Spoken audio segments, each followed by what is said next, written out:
जितने भी लोग अपने आप को शिव भक्त कहते हैं या शिव भक्ति की ओर जाते हैं या महादेव की आराधना करते हैं, कहीं न कहीं वो इसको एक रीज़न बना लेते हैं कि हम अगर नशा कर रहे हैं, हम अगर नॉन-वेज खा रहे हैं या कोई भी वजह हो, हम शिव भक्त हैं और शिव जी इन चीज़ों में नहीं मानते या वो वैराग्य है।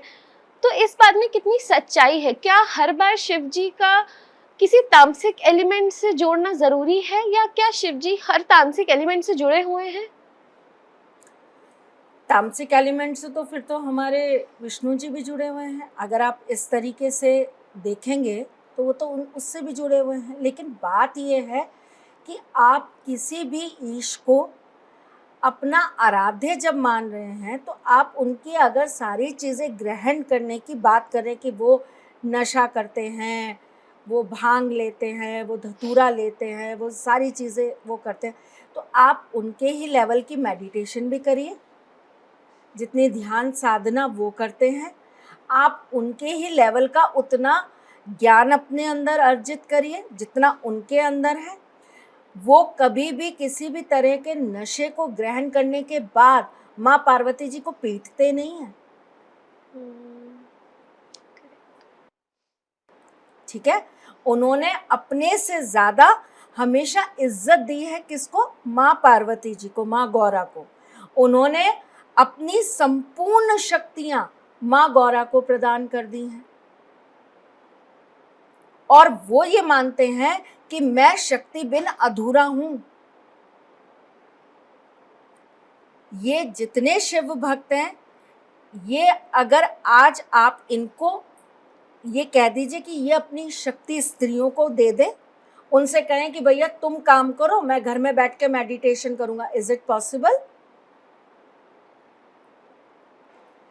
इनके अंदर इतनी क्षमता नहीं है कि अगर औरत घर से बाहर जाकर कार्य कर रही है, औरत अगर दो लोगों के साथ मिलकर कोई काम कर रही है तो ये उसको कैरेक्टर सर्टिफिकेट देने चल देते हैं,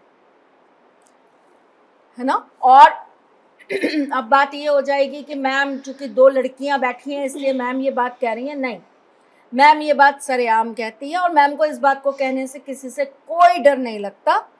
बिंदास, बोल्डली ये मेरा स्टेटमेंट हर किसी के सामने होता है।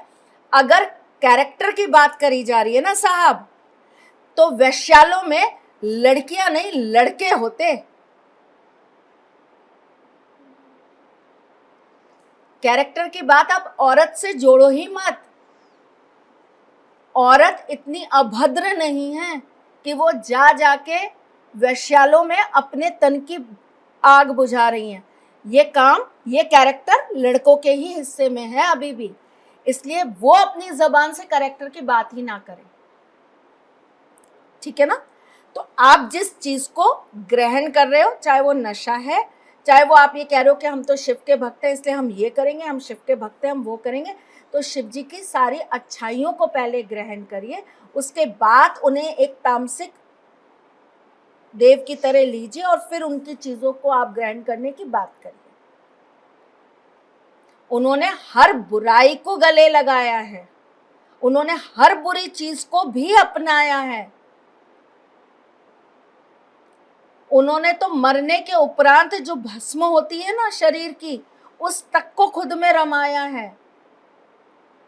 आप उनकी उस थॉट, उस थिंकिंग को पकड़िए तो सही।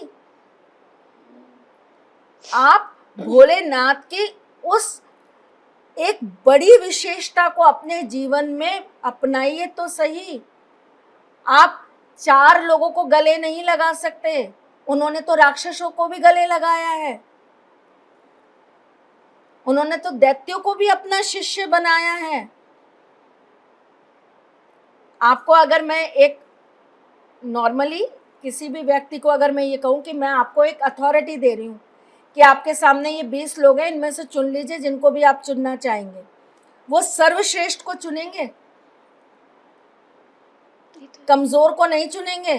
भोलेनाथ ने हर कमजोर को गले लगाया, हर कमजोर को चुना है, उसे अपना प्रिय बनाया है।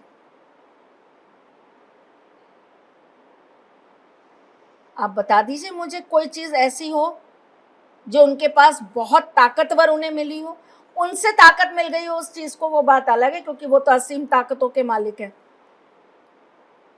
उन्होंने तो हर कमजोर को ही अपना, सबसे पहले अपना शिष्य, अपना दास, अपना भक्त चुना है।